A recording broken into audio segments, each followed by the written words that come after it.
oh man, like I got a haircut and it's too high and tight. It's too high and tight. I don't love it. I don't love it. Anyways, guys, today we're back to talk about this thing right here. This is the Fuji XT30 Mark II, and I've been using it for about a week.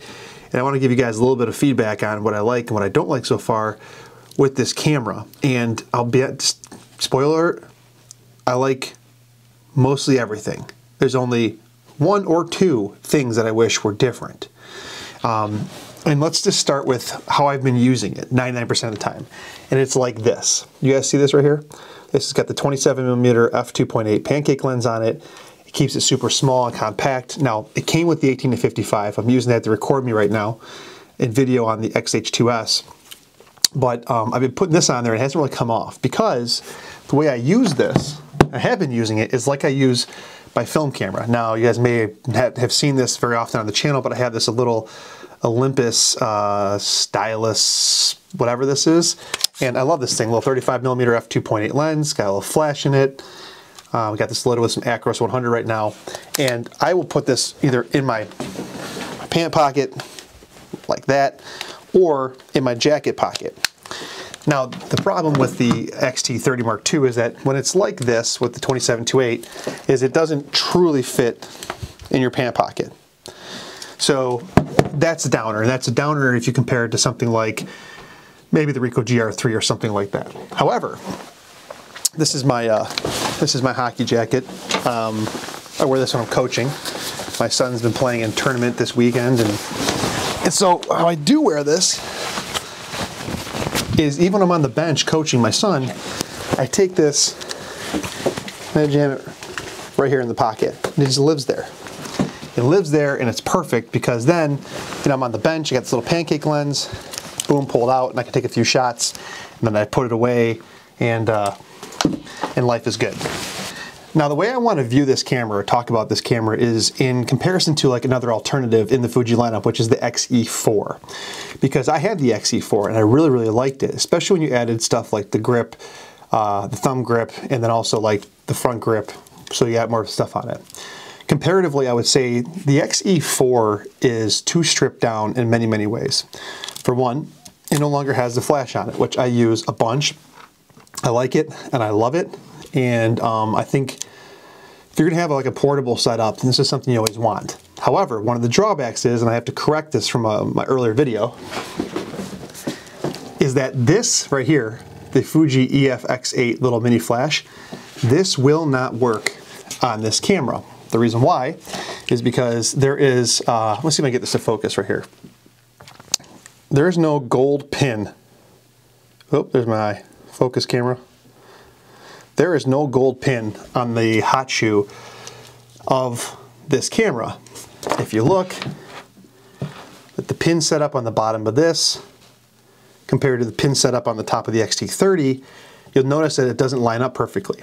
And what that means is that the camera is not able to provide power to the flash to shoot the photos, to fire the flash.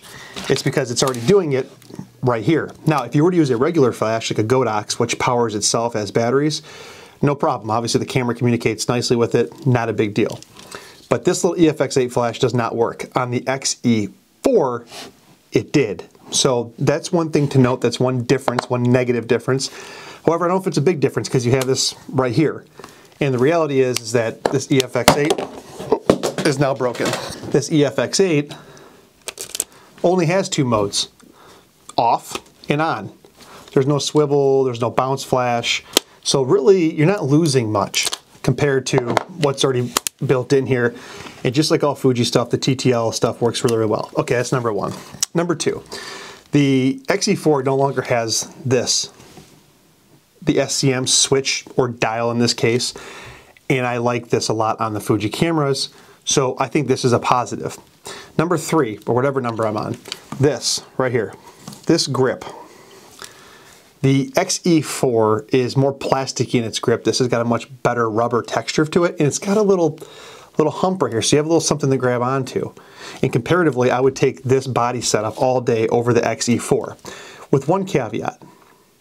The caveat is this rear screen only does this two-way tilt like this. What I did like about the XT4 is if I were going to use it for video, I could flip that screen up and kind of see myself. Even if the microphone was in the way a little bit, you could still use it for video like I'm looking at myself now in the XH2S flip screen. But otherwise, this is exactly the same as the XE4. It's got the 26 megapixel sensor, all the same film simulations, and I think it's just great. I actually think it's better than the XE4 in almost every single way, and I've been using it a lot. Now, if you were to use bigger lenses with this, something like the 100 to 400 or whatever, you might want to look into a grip. I know that I think it's JJC makes a hand grip for this. I think they do a good job. You might want to look into that. And there's always cages and stuff. I actually found somebody on Facebook Marketplace who was giving this away for free. So this person shipped it to me for completely free. And you can, you know, put it on top here. It makes it pretty big. But if this was your only camera, I would recommend doing something like this because it makes the bigger lens part of the equation much, much more manageable. And so for me, this has been living in my car, living in my jacket pocket. It's been recording some video. Obviously, there's no IBIS in here, so using something like the 18 to 55 lens, which has some stabilization, helps a little bit. And if I had less than $1,000 to spend on a camera, I think this would be a really, really, really good option. The autofocus is good. It just kind of does a lot of what you want. It's got the front and back wheels. I think the XE4 only has one of these command wheels, so that's a big difference as well. They're all clickable. So it's kind of what the XE bodies were before the XE4 like went super minimal. And to me, this is where it's at. I think this is one of, if not the most underrated Fuji camera in their lineup, and doesn't get enough love. Maybe because it's got kind of that more rangefinder style, but nonetheless, I think this is a really, really good camera. The only thing I'm missing from this camera that I wish it had is nostalgic negative, which I'm using to record this video on. It's now my new favorite camera, in-camera color profile for Fuji. It really is one of the best. What else can I say? Oh, one last thing. I've seen a lot of online reviews, forums, comments, people talking about this right here, this Q button. Listen, it is kind of ill-placed. Like, not only is it right where your thumb will accidentally bump it a bunch of times, it's kind of pronounced. It's not even recessed in that little hump. It shouldn't be there. It just shouldn't be there. With that being said, it's not hard for me to just grab the camera and like just miss the Q button. I have bumped it a few times, but it's not a big problem. And what's interesting is that I've told you a million times, the smaller the camera, the more likely you are to have it with you. I've shot, since I've gotten this camera, a majority of photos, besides like random testing and stuff, on my little Olympus film camera or on this XT30 Mark II, because it's just convenient. Like, for example, I'm gonna go coach my son's hockey game in the next hour. This will be in my pocket. I'll take some photos of my kids. It's gonna get me photos that my XH2S can't get me because I can't carry that on the bench while I'm coaching. I'm also gonna carry this in my pocket or in my car while I'm at dinner and stuff today with my parents. Grab a photo. It's just more convenient. And the fact that it has flash built in, which is something sometimes needed when you're backlit or it's in poor lighting, just makes this thing a jack of all trades. And it's just as easy to grab like the 33 1.4 and put it on here. And in fact, I'll do that.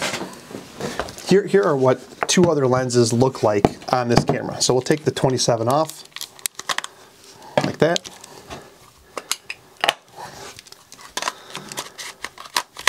Here's what the 33 1.4 looks like. Little imbalanced, but here, but not too bad. Not too bad at all. And I would say that this is probably the borderline. It's front heavy, but this is probably the borderline of what lens size you'd want on here. But again, the image quality is the same as what you get on the XH2S or any other of one of their cameras. So that's that. Another lens, if you're talking about going like telephoto, here's the 70 to 300. This lens, obviously, it's almost comical, right? If you guys ever shot Micro Four Thirds, it's like putting the Olympus 100 to 400 on an EM5 Mark III, or the OM5 now. It's a little odd. So if I were to do this on a regular basis, I would probably add this cage, give it more bulk, more grip, more weight, more heft, and kind of balance this body back out. But yeah, for all intents and purposes, this does everything I want. There's only one major complaint. And so I record on these Rode wireless mics most of the time. And so what I've been doing is, where'd it go? What I've been doing is leaving this 2.5mm to 3.5mm anyways, I've been using this 2.5mm to 3.5mm adapter because you have to, because that's all you have on the side. So kind of need to leave this with the camera or leave it with your microphone so that you have the ability to plug in your mics. It's the only big, real, like, stupid decision in my opinion. Other than that, I love it. USB-C charging, other data cable connections, micro HDMI, so you can record, I think, in 10-bit or something like that over HDMI. Great bang for the buck. Great bang for the buck. I'm not sure if the XT30 Mark I has USB-C charging, but if it doesn't, worth it alone on the Mark II to get the USB-C charging. So that's it. Just a quick off-the-cuff review, guys. Thanks for watching. Appreciate it. If you're a Fuji shooter looking for something small, compact, I know that the X100 series, XE series have been hard to get. I would highly recommend this. I think this is actually a better option than the XE4 outside of the flip screen. And if you want to use that EFX8 flash. But like I said, it's kind of a moot point because you have it right there. So, all right, guys, thanks for watching. Have a great weekend. Happy Cinco de Mayo, and I'll catch you on the next one. See ya.